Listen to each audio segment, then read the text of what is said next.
तरीके से गाली गलौज करना, वो भी देश के प्रधानमंत्री के लिए, ये कतई कोई स्वीकार नहीं कर सकता। गाली गलौज का इस्तेमाल करने का क्या मतलब? देश में हर जगह बहुत ही आक्रोश है जिस प्रकार की भाषा का इस्तेमाल प्रधानमंत्री जी की स्वर्गीय माता जी के बारे में किया गया।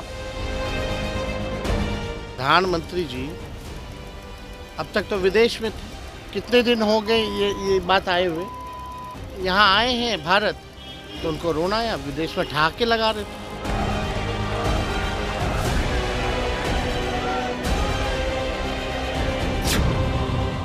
फैसला लिया है कि उसे भारत की नागरिकता दी जाएगी। इसमें सभी धर्मों को शामिल करना चाहिए। धर्म के नाम पर नफरत है, ये केंद्र सरकार का, बीजेपी का हर वक्त हर एजेंडे में उजागर होता है। अभी इस एक्ट आने के बाद क्या हुआ, 24 के दिसंबर तक जो आया है उसको आप चाहकर भी, ममता बनर्जी की पुलिस चाहकर भी उस बंगाली हिंदू को हाथ नहीं लगा सकता। ये अमित शाह जी ने किया है।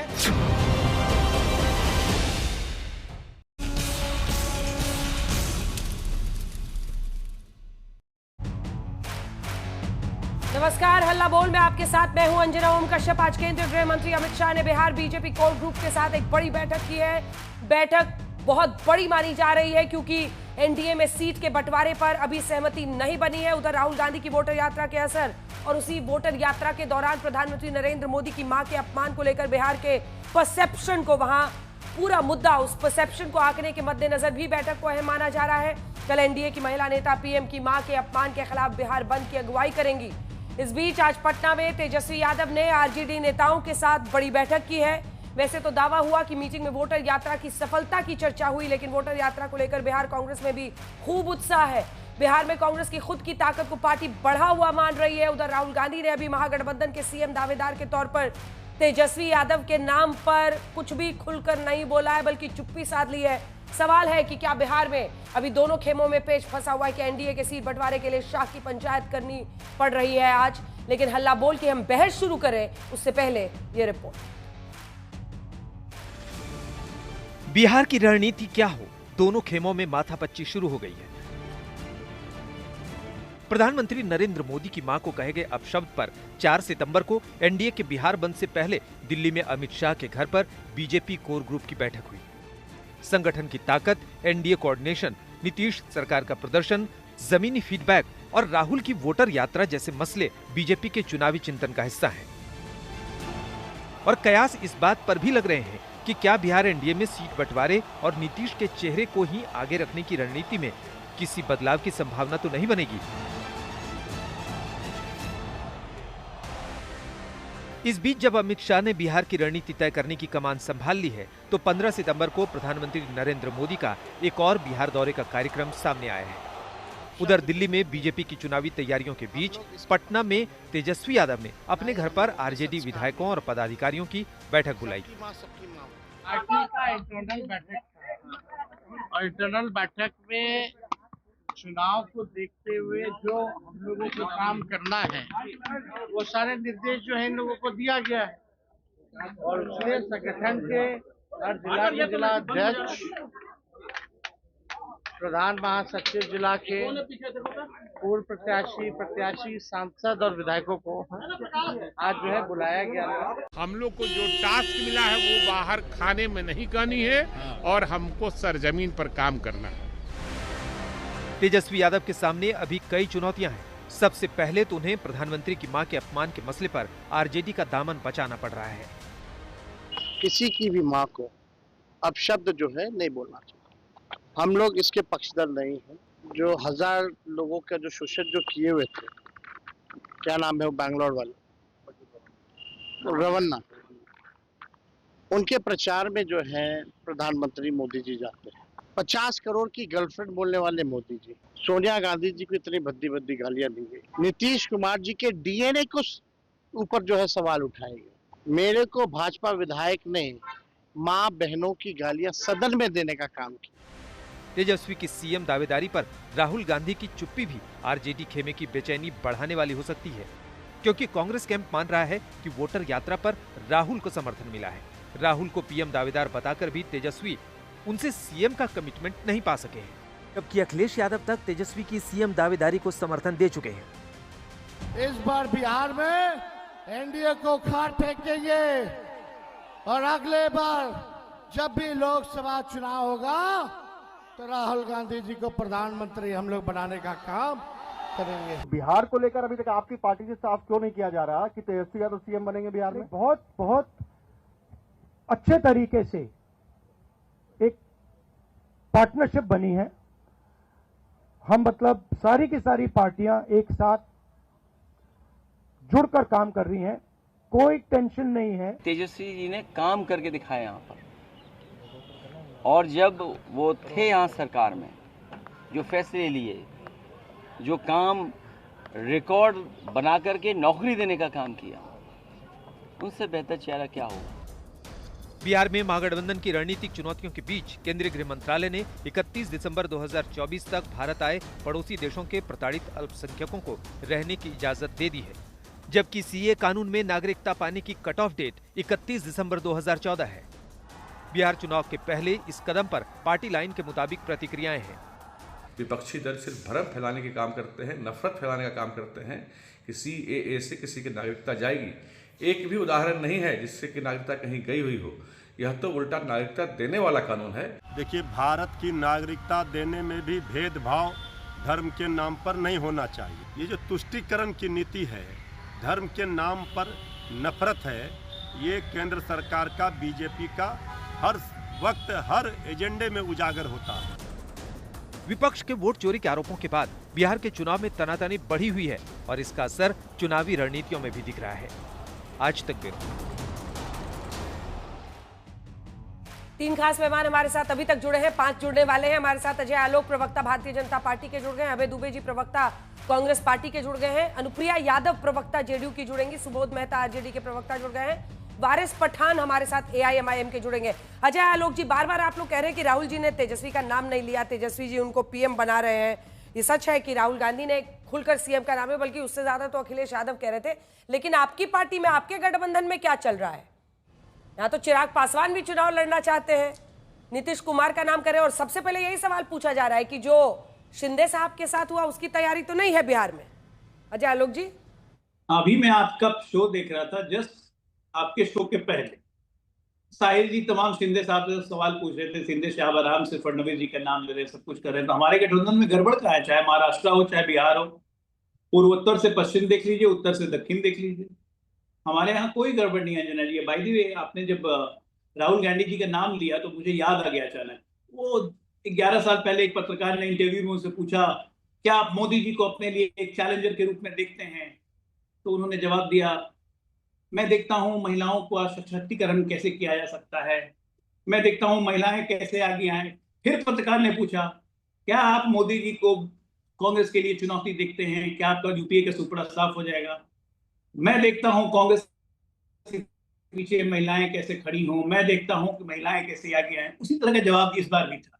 सवाल बड़ा साफ था, आज तक के पत्रकार नहीं पूछा था कि आप तेजस्वी यादव को महागठबंधन का मुख्यमंत्री क्यों नहीं बनाते हैं? कितनी बड़ी अच्छी केमिस्ट्री चल रही है, बड़ी अच्छी ज्योग्राफी चल रही है, लोग ज्योग्राफी नाप रहे हैं, बिहार की बाउंड्रीज देख रहे हैं, बड़ा अच्छा सामंजस्य है, बड़ा अच्छा तालमेल है। देखिए मेरी भी हंसने लगे, कितना अच्छा तालमेल इनका इनके नेता से है। दरअसल इनके नेता को कुछ आता ही नहीं। लेकिन अजय बाबू जी, आप भी तो मेरे सवाल से भाग गए। अजय बाबू जी, अरे आप भी तो नीतीश कुमार पे बोलिए। अरे नीतीश कुमार हमारे नेता है, उनके नेतृत्व में चुनाव लड़ना है, हमारे मुख्यमंत्री हैं, और क्या सुनना है आपको? प्रधानमंत्री बन नहीं सकते हैं, इससे ज्यादा कुछ हम कर नहीं सकते हैं। चिराग जी चुनाव लड़ेंगे तो कौन से पद के लिए? क्या चीज अंजन जी? चिराग जी अगर चुनाव लड़ेंगे, उन्होंने कंफर्म किया मुझे, मैं 2 बार इंटरव्यू कर चुकी हूँ, चिराग जी चुनाव लड़ेंगे तो कौन से पद के लिए? वो तो चिराग जी जाने, मुख्यमंत्री पद की तो वैकेंसी है नहीं एनडीए में। चिराग जी को अगर बिहार चुनाव लड़ना है, बिहार में पार्टी देखना है, ये उनकी इच्छा है। अच्छा, आप तो बिहार के ही नेता हैं। अभी तक जो जानकारी आ रही है उसके मुताबिक एनडीए में जो 4थे नंबर का ग्राफिक्स है दिखा दीजिए। जेडीयू 102 से 103 सीटों पर लड़ सकती है, बीजेपी 100 से 102 सीटों पर, एलजेपी 25 से 28 सीटों पर, और हम पार्टी 6 से 7 सीटों पर, आरएलएम 4 से 5 सीटों पर। ये सूत्रों के हवाले से खबर है। क्या आज सीट शेयरिंग पर फाइनल डिसीजन हो रहा है क्या? सूत्र के हिसाब से 200, आपके सूत्र के हिसाब से कम में 134 सीट, 234 सीट का आंकड़ा आता है। ज्यादा से ज्यादा में 246 का आता है। दोनों आंकड़े गलत हैं क्योंकि बिहार में सीट है सिर्फ 243। आपके अरे दोनों अपर एज सूत्रों के लोअर हिसाब एज से सब कहा जा रहा है ना, अपर एज लोअर एज। अरे अपर एज में भी तो 243 के ऊपर थोड़ी ना पहुंचा दीजिएगा, फिर तो 300 पहुंचा दीजिए। पर ये भी दिलचस्प है ना, सूत्रों की कुछ खबर आपको अच्छी लगती है, सूत्रों की कुछ खबर आपको बेकार लगती है। ये वाली ठीक है कि नहीं बताइए ना। मुझे कोई खबर, मैं सूत्रों का, अंजना जी सूत्रों का मैं बहुत सम्मान करता हूं, आपको पता है मुझे कोई खबर बेकार नहीं लगती, लेकिन सूत्र कम से कम 243 में तो रहे। एक सूत्र 235 पे जा रहा है, दूसरा सूत्र 246 पे जा रहा है, तो मैं कैसे मान लूं। और by the way seat sharing की बात तो अभी शीर्ष नेताओं में शुरू ही नहीं हुई है, हम में आने में बहुत आराम से हो जाएगा। लोकसभा में देखिए 5 मिनट भी नहीं लगा, अगले दिन कैंडिडेट उतर गए। यहाँ पे भी ऐसा ही होने वाला है। ये 243 से ज्यादा कैसे है? एक सेकंड अपर एज लेके आप 243 कह रहे हैं क्या? 243 से ऊपर तो नहीं है। 25 6 31, 31 4 35 और ऊपर से 37 137 हो रहा है। 28 7 35 35 5 40 40। अरे लोअर एज भी तो हो सकता है, लोअर एज भी तो हो सकता है बीच बीच का। अपर एज में 245 है, लोअर एज में 25 227 27 33 33 37। भाई आगे बढ़ा, चला 237 है। इसे मेरी मैथमेटिक्स ठीक है, मैथमेटिक्स आपकी ठीक है, लेकिन ये लोअर एज भी हो सकता है। और थोड़ा सा अगर डेटा एनालिसिस ठीक रहता तो आप समझ जाते कि कहीं भी इसके बीच में हो सकता है। वापस टॉपिक पर आते, छोड़िए इसको, हटाइए। सीट शेयरिंग पर भी आज बात हो रही है क्या? बिल्कुल नहीं, अभी नहीं बात होगी, आपको पता चल जाएगा, हम लोग घोषणा करेंगे। बात क्या करनी है, बात तो सब किया कराया रखा हुआ है। एनडीए में कोई इश्यू कंफ्यूजन है ही नहीं। अभी देखिए मैं विधानसभा सम्मेलन से आ रहा हूँ, पांचों दल सारे कार्यकर्ता जुट के एक साथ बात कर रहे थे क्या करना है कैसे करना है, और लोगों ने बड़ी इंटरेस्टिंग बात कही। नहीं सुनिए ना अजय जी आप बात पूरी कीजिएगा। अजय जी एक बार सीट शेयरिंग पे रहते हैं, सुनिए ना। इस बार मामला इसलिए अलग होगा क्योंकि पिछली बार का, एक बार 2020 का विधानसभा चुनाव का सबका स्ट्राइक रेट दिखा देते। उसके बाद अभय जी आ रही हो आपके पास। सबका strike rate, Bharatiya Janata party कितनी सीटों पर लड़ी थी? 110 सीटों पर लड़ी थी और 74 आप जीते थे, 67% हाईएस्ट आपका स्ट्राइक रेट था। जेडीयू 115 पर लड़ी थी और 43 वो जीते थे, 37%। आपका लगभग आधे का उनका स्ट्राइक रेट था। लेकिन पिछली बार गौर करने वाली बात यह थी कि चिराग पासवान आपके साथ नहीं थे, और इस बार चिराग पासवान को अगर आप उनके 100% लोकसभा के स्ट्राइक रेट को देखते हुए 25 से 28 सीटें देते हैं तो सबका मामला जो है यहां पर अलग होगा। ये सब तो फैक्टर इन करना ही पड़ेगा ना। एक बार महागठबंधन का भी दिखा दीजिए, जिसमें ये देखिए आरजेडी 144 पर लड़ी थी, 75 जीती थी, 52% स्ट्राइक रेट था। कांग्रेस पार्टी का 27% स्ट्राइक रेट था, लेफ्ट का 55% स्ट्राइक रेट। हाँ, छोटा सा जवाब अजय आलोक जी, फिर आगे बढ़ेंगे। मैं बस 2 चीज कह रहा हूं कि अंजना जी निश्चित तौर पे गठबंधन में सिर्फ चिराग नहीं आए हैं, गठबंधन में इस बार उपेंद्र कुशवाहा भी आए हैं जो पिछली बार अलग लड़े थे। आप ये मत भूलिए कि एनडीए में सर फुटबॉल इसलिए नहीं होता है कि 2019 में हम सबसे बड़े दल थे, हम 31 सीटें जीते हुए थे। उसके बावजूद भी जब जेडीयू से गठबंधन हुआ हमने खुशी खुशी अपनी जीती हुई सीट दे दी। दिल बड़ा होना चाहिए, दिल बड़ा होना चाहिए। अभय दुबे जी दिल बड़ा होना चाहिए वो कह रहे हैं। आप लोगों का दिल कितना बड़ा है? यहाँ तेजस्वी यादव पीएम बना रहे हैं राहुल गांधी को, और अभय जी राहुल गांधी जी ने कमिटमेंट ही नहीं दिया। उससे ज्यादा तो अखिलेश जी जाके बोले कि तेजस्वी यादव ही चेहरा होना चाहिए। क्या झिझक क्या है? तेजस्वी यादव को सीएम बनाइए, जनता के बीच में कहते अच्छा मैसेज जाता। अंजना जी, भारतीय जनता पार्टी का न मैथमेटिक्स अच्छा है न केमिस्ट्री। पहले ये साफ कर दूं, कोई महाराष्ट्र दोहराने जा ही नहीं रहा है। बिहार ने मन बना लिया है, जागरण का शंख फूका जा रहा है। देखो तपस्वी और यशस्वी का रथ आ रहा है। जो तेजस्वी और तपस्वी की जोड़ी है, तपस्वी यानी राहुल गांधी और तेजस्वी यादव, ये दोनों ही यशस्वी होंगे बिहार में। बिहार में महागठबंधन ने दृढ़ता से उन मुद्दों को रेखांकित किया है जिन पर बात होनी चाहिए। प्रधानमंत्री जी को देखिए, उत्तर प्रदेश जाएंगे तो शमशान कब्रिस्तान। आपने भी अभय जी वही किया। बिहार आएंगे मेरे सवाल से एकदम ही आप स्लिप रोड पे निकल गए साइड में। अरे सर मेरे सवाल का तो जवाब दीजिए। यहाँ तेजस्वी जी बड़ा दिल दिखाकर राहुल गांधी जी को पीएम बनाने का आह्वान कर रहे हैं वोटर अधिकार यात्रा में, और राहुल जी ने जनता से कहा ही नहीं कि तेजस्वी जी को सीएम बनाइए। क्यों भाई, झिझक क्यों है? ये सवाल तेजस्वी जी से पूछा गया था, मैं प्रेस कॉन्फ्रेंस में था। तेजस्वी जी ने बहुत अच्छा जवाब दिया इस प्रश्न का। तेजस्वी जी ने कहा कि बिहार का इस बार मुख्यमंत्री होगा जो 3.5 करोड़ लोगों को, जिन लोगों ने पलायन पर मजबूर कर दिया, वो प्रतिनिधित्व करेंगे, मजदूरी के लिए मजबूर कर दिया। उन 9 करोड़ लोगों को जिनकी आमदनी नीतीश और भारतीय जनता पार्टी की सरकार ने 67 रुपए रोज कर दी, वो नेतृत्व करेंगे इस बार बिहार का। वो बिहार की महिलाएं और बच्चे नेतृत्व करेंगे जो अपराधियों के हवाले झोंक दिए गए। अभय जी, वो युवा नेतृत्व करेंगे जिनको बेरोजगारी। मैंने देखा है चुनावों के वक्त आप अपनी पार्टी की तरफ से बहुत मेहनत करते हैं। एक सेकंड, चाहे वो उत्तर प्रदेश हो चाहे झारखंड हो, मैंने आपको देखा है ग्राउंड पर काम करते हुए, अभय दुबे जी देखा है। लेकिन महाराष्ट्र में आपको बड़ा अच्छा लग रहा था जब मैंने एकनाथ शिंदे का जिक्र किया। आपको पता है अभय जी, आप लोगों ने महाराष्ट्र में जो चूक की, आप लोगों ने कोई चेहरा सामने नहीं किया। उद्धव ठाकरे जी की पार्टी ये मानती रही कि उनको आप लोग सीएम कैंडिडेट बनाएंगे। ये कांग्रेस पार्टी की जो राज्यों में कई जगहों पर जहां पर उनका वर्चस्व उतना नहीं भी है, स्ट्राइक रेट देखिए ना आप अपना लगातार का, वहां पर जो आपकी जो महत्वाकांक्षाएं आ जाती हैं चुनाव के पहले अपने ही सहयोगी दलों के साथ, वो चिंता का सबब नहीं होनी चाहिए। महाराष्ट्र का उदाहरण अपने लिए भी तो देखिए। कोई महत्वाकांक्षा नहीं आड़े आती किसी दल की। हम जितन राम मांझी और चिराग पासवान जी जैसे आपस में लड़ नहीं रहे।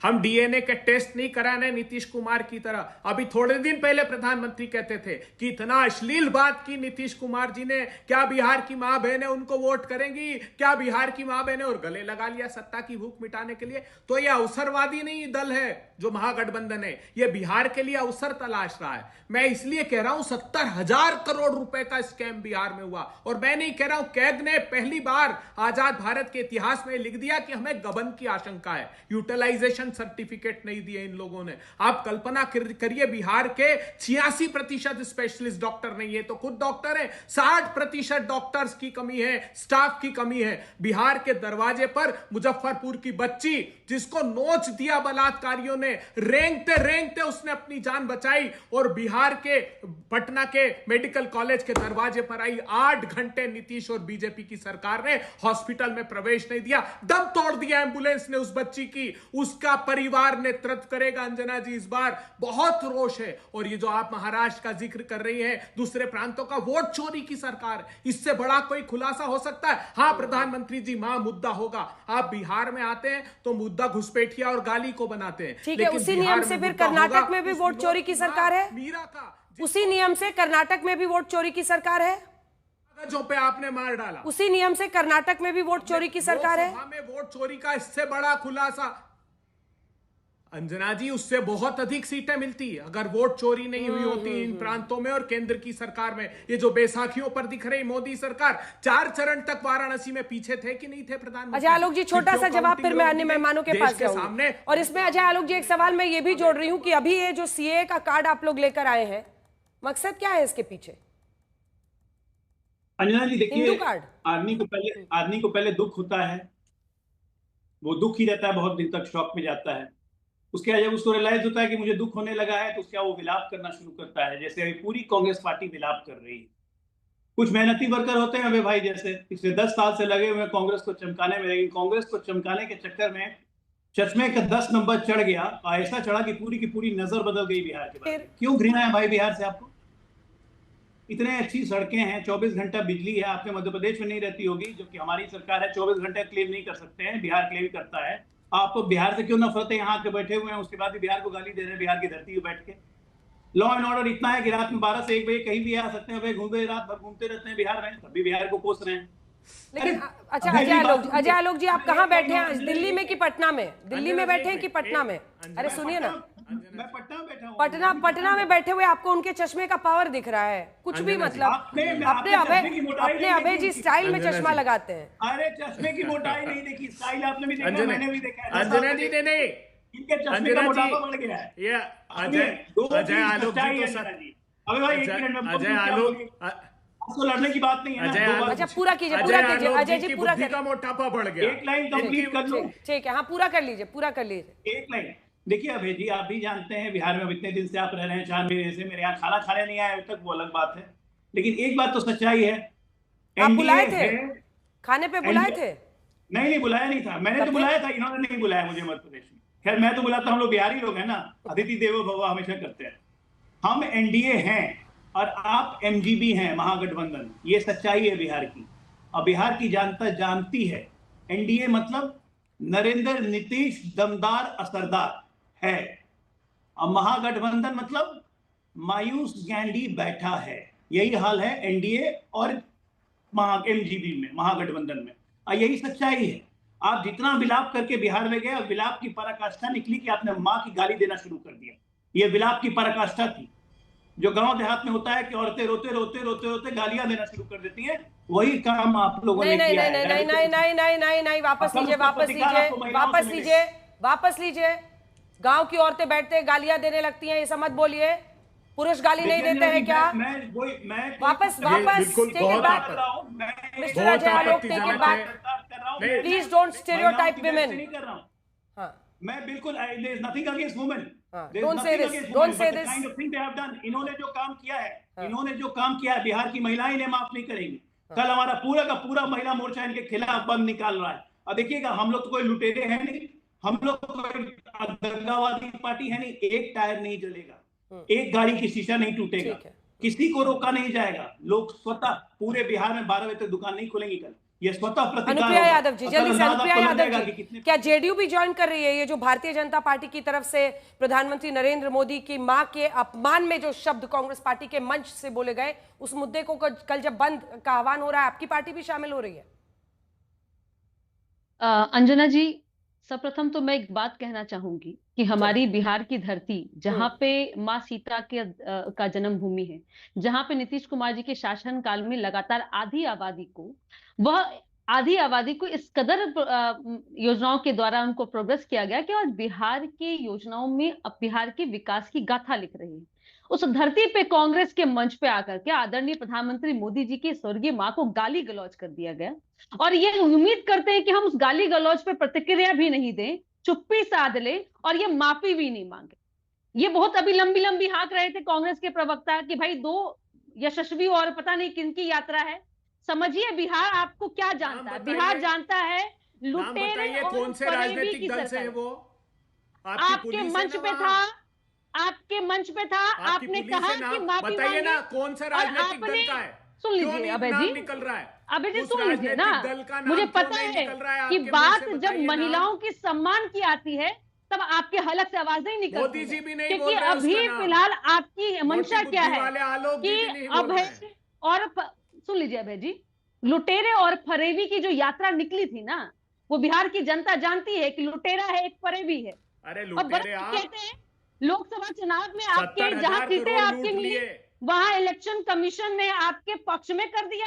क्या भाई मजाक चल रहा है?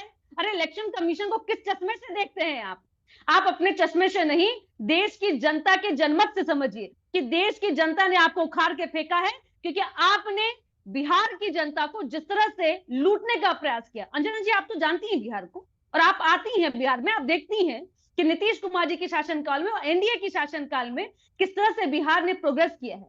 और आपको बताते हुए मुझे खुशी होगी कि बिहार वह प्रदेश है जिसने पूरे देश में पुलिस बल में सबसे नंबर 1 में अगर महिलाएं यहाँ पे हैं। और बिहार में आज अगर हमने जो हमने वादा किया था 10 लाख नौकरी, 10 लाख रोजगार, उसमें 24 लाख रोजगार पाने वाली महिलाएं हैं। और अच्छा आपने टोका कि ग्रामीण महिलाएं हैं। आज जीविका के माध्यम से, आशा ममता के माध्यम से हम लगातार अपनी माताओं और बहनों को वो आदर सम्मान दे रहे हैं कि घर की 4 दीवारी से निकलकर बिहार की राजनीतिक में 50% आरक्षण पा करके वो भागीदारी निभा रही है। और ये माँ बहन को गाली दे रहे हैं और माफी मांगने के बजाय अबू जी आप यहाँ पूछ रहे हैं नाम बताइए, पुलिस क्या कर रहा था, आपके मंच के कोऑर्डिनेटर क्या कर रहे थे, उस मंच पे माइक क्यों नहीं बंद किया गया, क्यों लोगों ने ताली बजाई, आप क्यों चुप्पी साधे हुए थे? और आप यहाँ दलीली पेश करते हैं। आपके लिए सिर्फ और सिर्फ माई बहन योजना आपके परिवार के अंदर चलता है। और आप जिस वो मंच का कोऑर्डिनेटर तो ऐसा व्यक्ति था अभय जी, जो कि आपकी पार्टी के टिकट पर चुनाव भी लड़ चुका है। मैं आऊंगी आपके पास, आरजेडी के प्रवक्ता मेहता जी आपके पास में आ रही हूँ, लेकिन उससे पहले गाली के मुद्दे पर ये खास बातचीत तेजस्वी यादव से हमने की है। गाली का मुद्दा बिहार चुनाव में गरमाया हुआ है। बीजेपी नेता इस मुद्दे को लेकर आरजेडी और कांग्रेस पर चौतरफा वार कर रहे हैं। कल बंद का आह्वान है। हमारे सहयोगी चैनल बिहार तक से बातचीत करते हुए तेजस्वी यादव ने प्रधानमंत्री को गाली देने वाले मामले पर अपनी सफाई दी है। सुनिए। ना हमने कुछ अपशब्द बोला, ना किसी ने बोला। जिस व्यक्ति ने बोला उस पर कार्रवाई होनी चाहिए। और पता चला वो व्यक्ति बीजेपी में भी रहा है, जदयू में भी रहा है, पहली बात। लेकिन इस पे क्या प्रधानमंत्री जी को कहना है? ये प्रज्वल रवन्ना है, 3000 लड़कियों के साथ शोषण किए, इनके प्रधानमंत्री हाथ उठा के प्रचार करते हैं। प्रधानमंत्री ने नीतीश कुमार जी को डीएनए का गाली दिया। डीएनए से भी बड़ा कोई गाली होता है क्या? डीएनए से बड़ा कोई गाली होता है? और माननीय मुख्यमंत्री जी ने प्रधानमंत्री जी को तब चिट्ठी लिखी थी, आपने मेरे डीएनए पर जो टिप्पणी की है उससे मुझे और समाज के एक बड़े तबके को गहरी ठेस पहुंची है। मेरा मानना है कि आपने इन शब्दों से न सिर्फ बिहार बल्कि बिहार से बाहर रहने वाले लोगों ने भी खुद को अपमानित महसूस किया है। मोदी जी, आप जानते हैं कि मेरे पिता एक स्वतंत्रता सेनानी थे और माँ एक सामान्य गृहिणी। मैं बिहार के ग्रामीण परिवेश के एक साधारण परिवार में पला बढ़ा। ये समय नीतीश कुमार जी का चिट्ठी है। डीएनए से भी बड़ा कोई गाली होता है क्या? अब आप देखिए, मणिपुर में नंगे जो है हमारी बहनों को जो किया है, आज तक प्रधानमंत्री ने एक शब्द बोला क्या? महिला पहलवानों का शोषण करने वालों का ये लोग टिकट देते हैं, अब बात करते हैं। क्या बात कर रहे हैं? ये मोदी जी सोनिया जी को कहते हैं जर्सी गाय, थरूर जी के पत्नी को कहते हैं 50 करोड़ की गर्लफ्रेंड, और राहुल जी को कहते हैं हाइब्रिड बछड़ा। ये प्रधानमंत्री जी का देन है, ये प्रधानमंत्री जी की खुद की बोली है। और यही नहीं, एक मेरे पास है प्रधानमंत्री किसको किसको ट्विटर पे फॉलो करते हैं। ये अरविंद केजरीवाल जी की माँ की गाली दी जा रही है, जो ट्वीट करने वाला है, ये आप पढ़ नहीं सकते हैं, इतना घिनौना है। उसको नरेंद्र मोदी जी जो है फॉलो करने का काम करते हैं। और यही नहीं, हमारे बरखा दत्त जो है, जो महिला पत्रकार, उनको जो गाली देने वाले लोग हैं उनको प्रधानमंत्री जो है फॉलो करते हैं। जो देश के उपराष्ट्रपति रहे हामिद अंसारी साहब, क्या क्या नहीं लिखा गया, उसको प्रधानमंत्री जो है देश के वो फॉलो करते हैं। अब पूछना होगा कि ये जो गाली देने वाले जो हैं वो प्रेरणा प्रधानमंत्री जी से लेते हैं या प्रधानमंत्री जी इन लोगों से प्रेरणा लेकर के इन लोगों को फॉलो करते हैं। और यही नहीं, हरियाली आंसू बहा रहे हैं यहाँ के प्रदेश अध्यक्ष, रो रहे थे, बहुत भावुक हो गए थे। कुछ दिन पहले यही प्रदेश अध्यक्ष क्या बोले, हम गाली बोलने वाला डिक्शनरी, अपने आप को गाली बोलने वाला डिक्शनरी बोले थे ना जी, सच बोल रहे हैं ना, मेरा शब्द तो नहीं। कुछ दिन पहले अभी विधानसभा चला, बीजेपी के विधायक जनक सिंह ने मेरे को मां बहन की गाली दी। क्या कार्रवाई हुआ? इनमें से कितने नेताओं पे कार्रवाई हुआ?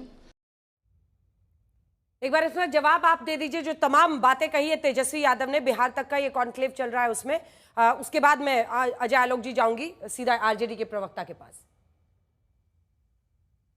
सबसे पहली बात, बिहार इतनी उम्मीद करता है कि नेता विपक्ष स्वतंत्र कम से कम ढंग से बोल पाए, स्वतंत्रता न करें।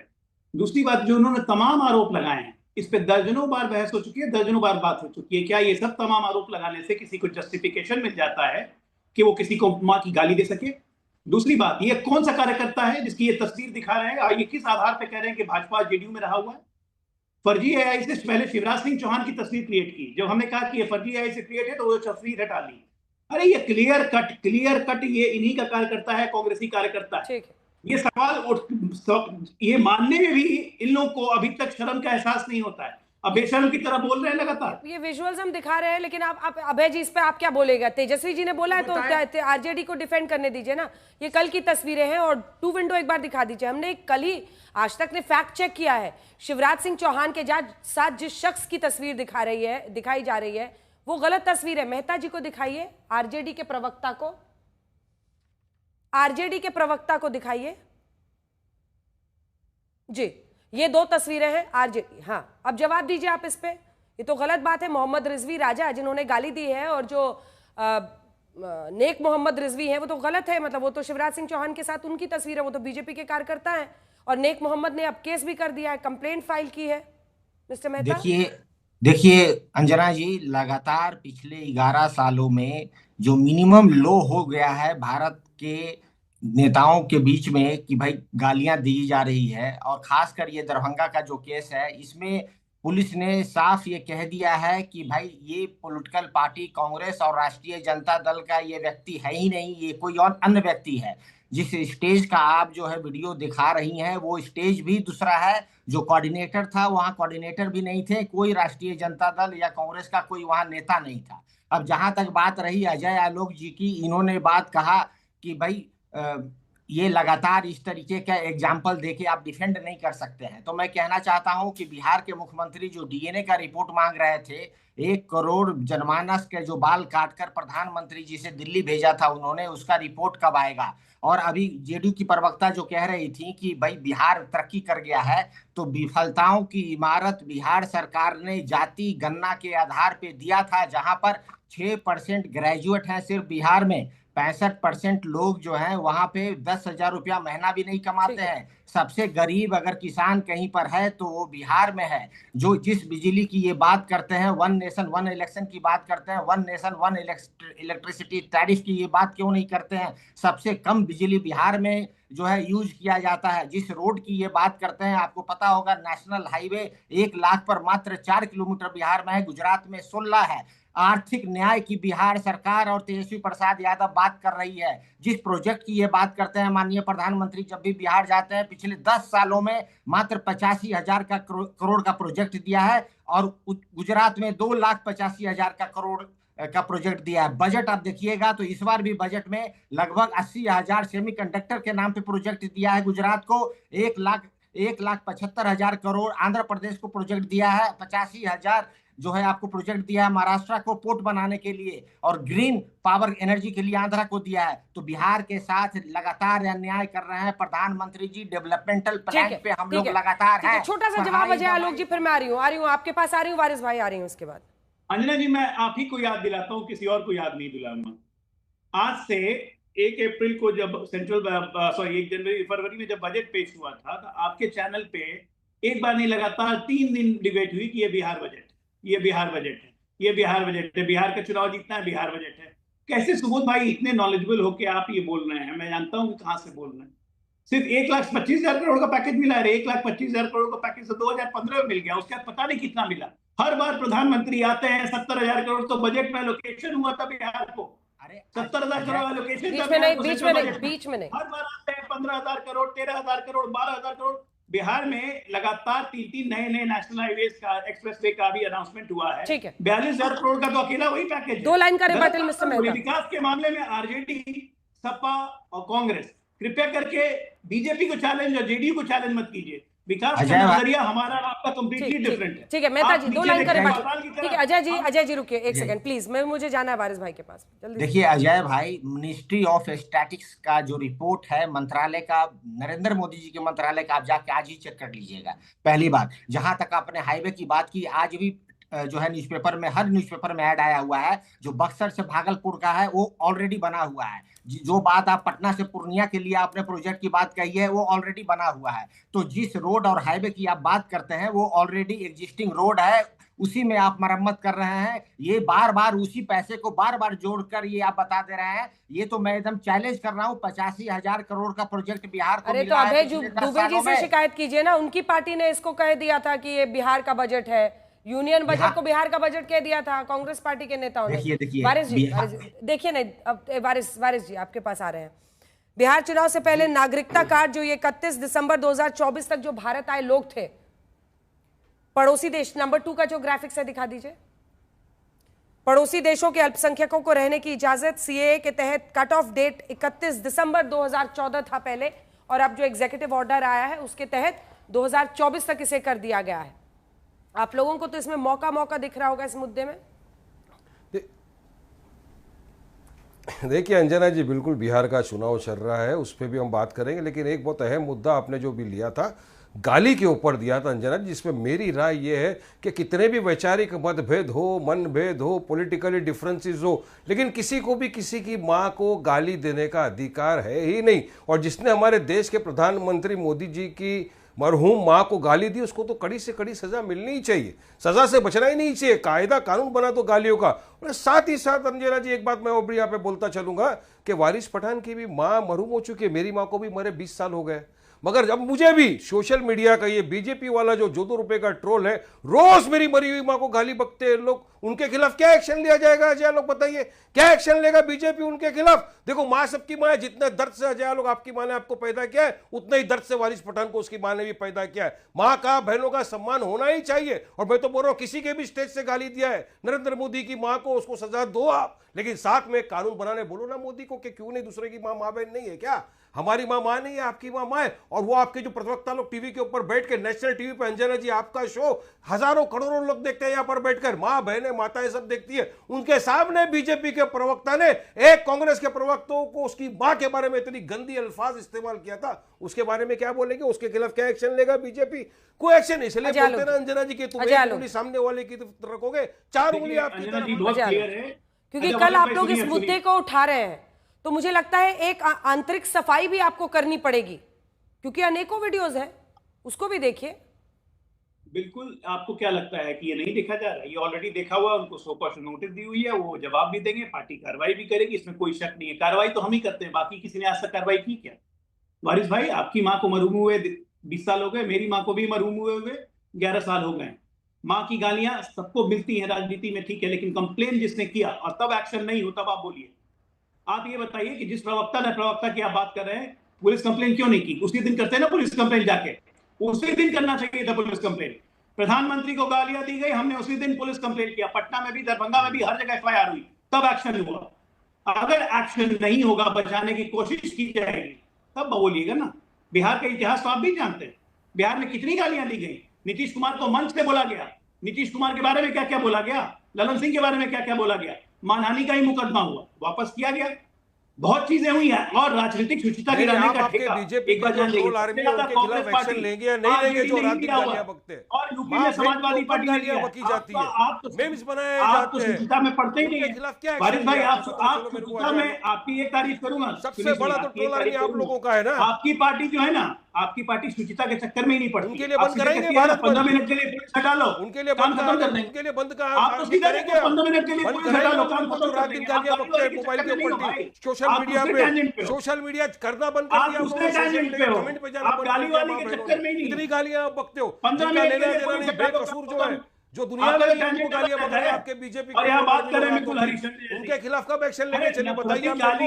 मोदी चला जाएगा नहीं बनेगा, आप तो सरकार में हो ना, आप तो सरकार में हो ना, आपके पास तो पूरा पावर है, आप कानून, आप चाहते हो कि लोगों की माँ बहनों को गालियां दी जाए, जो बीजेपी के खिलाफ बोले गालियां बको, इसीलिए आपने बोला गालियां देने के लिए। ठीक है, वापस आते हैं, क्योंकि कल बीजेपी एनडीए वहां पर एक बंद का आयोजन कर रहा है, तो इस पर कल भी ये मुद्दा उठेगा। कौन, क्या ये संग्राम बिहार के चुनाव पर कितना असर डालेगा, ये भी एक बड़ा मुद्दा है। लेकिन वारिस जी, जो मैंने सवाल आपसे पहले पूछा था, उसका भी एक जवाब दीजिए कि क्या सीए के तहत अब जो एग्जीक्यूटिव ऑर्डर आया है कि 31 दिसंबर 2024 तक जो लोग आए हैं उनको नागरिकता दिया जाएगा अल्पसंख्यकों के मुद्दे पर, इस पर आरजेडी भी इसको बुना रही है।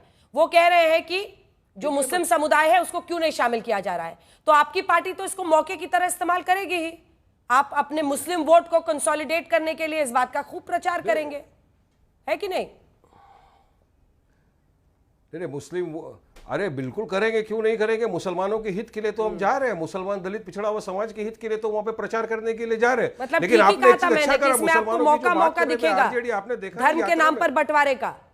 बिल्कुल, अरे यात्रा में नहीं, मौका तो पब्लिक है, बिहार की पब्लिक मौका दे रही है सब लोगों को, बिहार के मुसलमानों को, पिछड़ा वर्ग को दिखा रही है कि देखिए यात्रा में 2% वाला सैनी गाड़ी में खड़ा है कथित सेक्युलर पार्टियों के नेता के साथ, 18% वाला मुसलमान कहाँ है बताओ ना, उसकी तो कोई हिस्सेदारी भागीदारी है ही नहीं, वो तो खड़ा है, मैं बैनर लेने के खड़े के रास्ते पे, मजलिस को साथ में लो। अरे वोट डालने का टाइम आता है, वोट डालने का टाइम आता है, सुनिए ना वारिस भाई, वोट डालने का टाइम आता है तब तो वो तेजस्वी यादव को ही चुनते हैं, वो कांग्रेस को ही चुनते हैं, वो वाम दलों को ही चुनते हैं।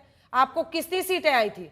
जो सीटें आई थी आरजेडी के बागी नेताओं को आपने टिकट दिया, वो भी आपके टिकट पर जीते, उसके बाद से वापस चले गए उधर आपको छोड़ के। नहीं सुनिए अंजना जी, सुनाइए। गलत है आप, नहीं, हमारा स्ट्राइक रेट देखो, 18 पे लड़े 5 जीते, इतना बड़ा स्ट्राइक रेट किसका हो सकता है? 18 सीट पे पिछली मर्तबा हम लड़े, 5 कैंडिडेट हमारे मार्जिनों के साथ जीते, और अभी हमको यकीन है कि इस बार तो बिहार के अंदर आप देखना कैसा जलजला आने वाला है, कितने मैग्नीट्यूड का, ये भी सब पब्लिक देखेगी, क्योंकि जनता ने ठान लिया है कि अब अगर एमआईएम को साथ में नहीं लिया तो जनता आपको साथ नहीं देगी, बोल दिया जनता ने साफ साफ। इतने बड़े बड़े बैनर लेके लोग खड़े, क्योंकि इनका एरोगेंस इनको ले डूबेगा। फिर बोलना नहीं कि आप चीफ मिनिस्टर नहीं बन सके क्योंकि एमआईएम चुनाव लड़ी। हमने पहले कहा, आज भी बोल रहा हूं, हमने लेटर लिखा है तेजस्वी यादव को, साफ तौर से अख्तर इमाम साहब ने कहा है कि आप हमको गठबंधन में शामिल करो ताकि सेकुलर वोट का विभाजन ना हो। अगर फिर भी आपको ऐसा लगता है कि नहीं एमआईएम क्या कर सकते, तो फिर हमको टीवी के चैनलों पे रस्ते पे पकड़ पकड़ के बोलना नहीं कि आप लड़े तो ऐसा हुआ। हम तो लड़ेंगे, और अंजना जी इस बार तो अच्छी खासी सीटों पे लड़ेंगे,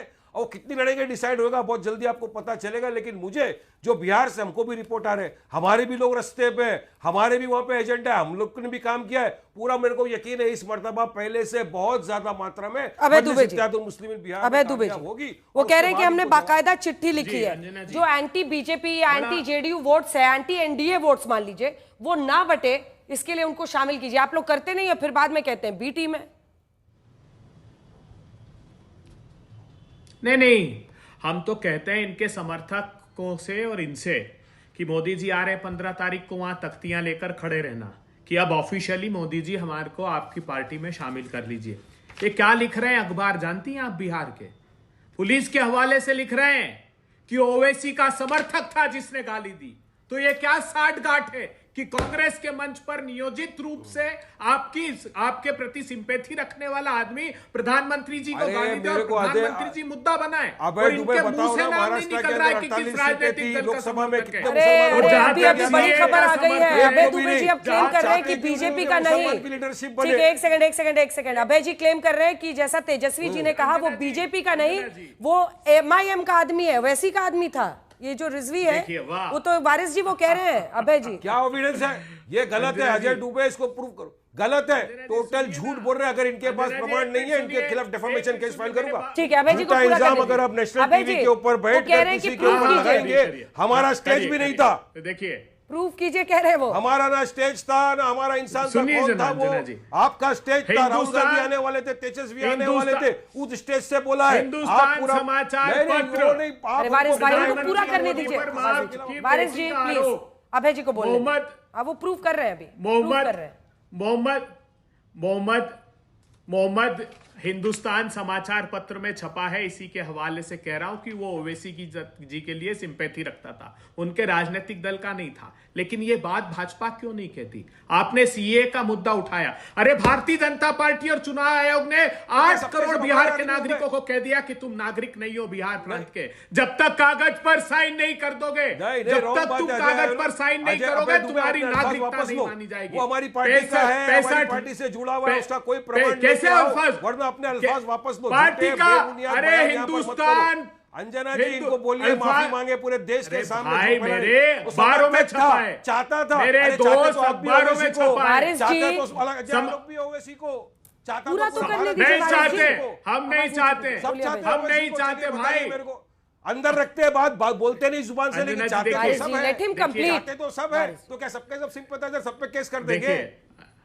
अंजना जी देखिए, घबरा गए वो घबरा गए हैं। मैंने यही कहा कि वो ओवैसी जी के प्रति सिंपैथी रखता था, मैंने नहीं कहा उनके राजनीतिक दल का है। लेकिन ये बात भारतीय जनता पार्टी छिपा गई, ओवैसी जी के समर्थक भी ये बात छिपा गए।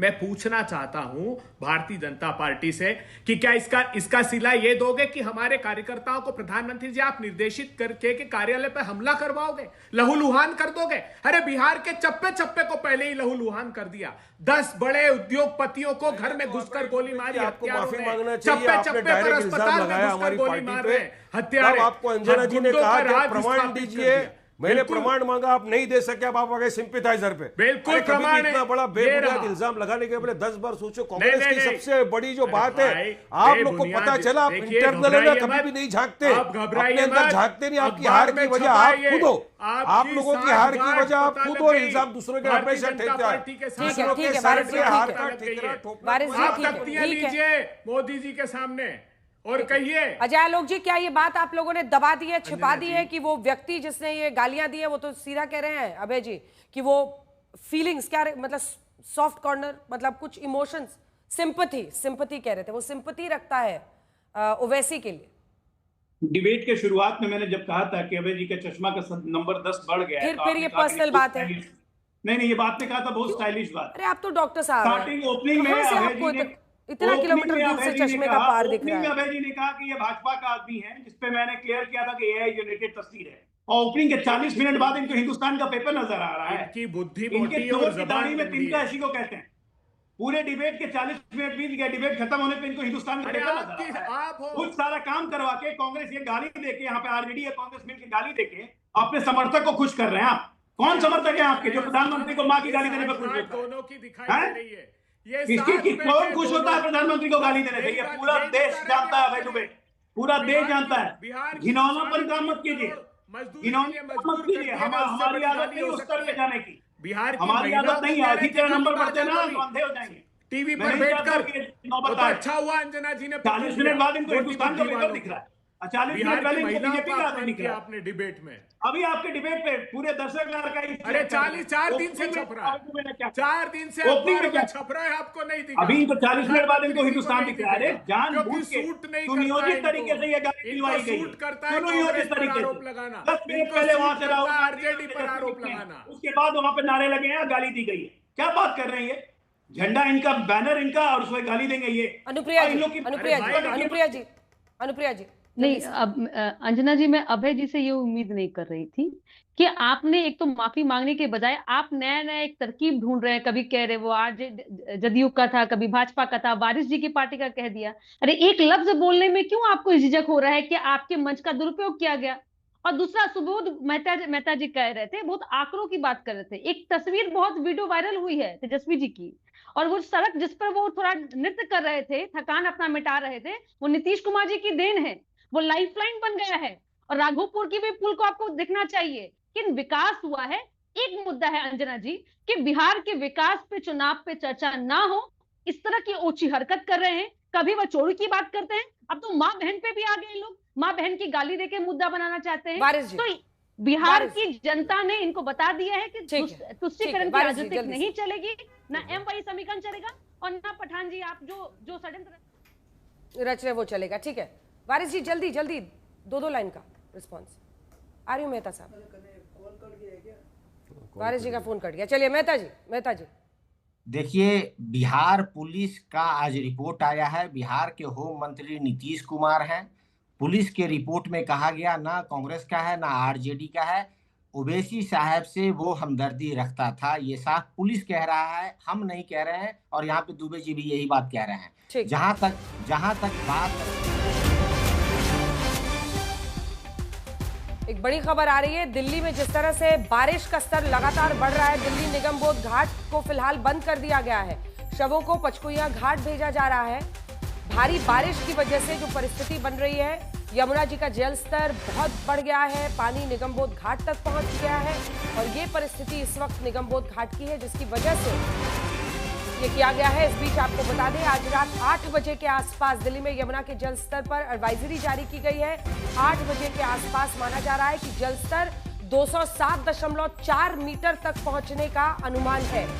ऐसे में केंद्रीय जल आयोग का यह अनुमान है और तमाम सावधानियां बरती जा रही हैं और एहतियाती कदम उठाए जा रहे हैं। यमुना जी का जल स्तर, हथनी कुंड बराज के पानी से ये परेशानी बढ़ी है। जो पानी वहां से छोड़ा गया है उसकी वजह से ये जल स्तर 8 बजे के आसपास 207 मीटर को भी पार करेगा। वहीं दूसरी तरफ निगम बोध घाट को फिलहाल बंद कर दिया गया है। बिहार पर हम लोग चर्चा कर रहे थे, लेकिन ये बड़ी खबर दिल्ली से आ रही थी तो हमने आपको बता दिया। आप सभी का बहुत धन्यवाद हमारे साथ जुड़ने के लिए। देश दुनिया की बाकी खबरों के लिए आप देखते रहिए आज तक।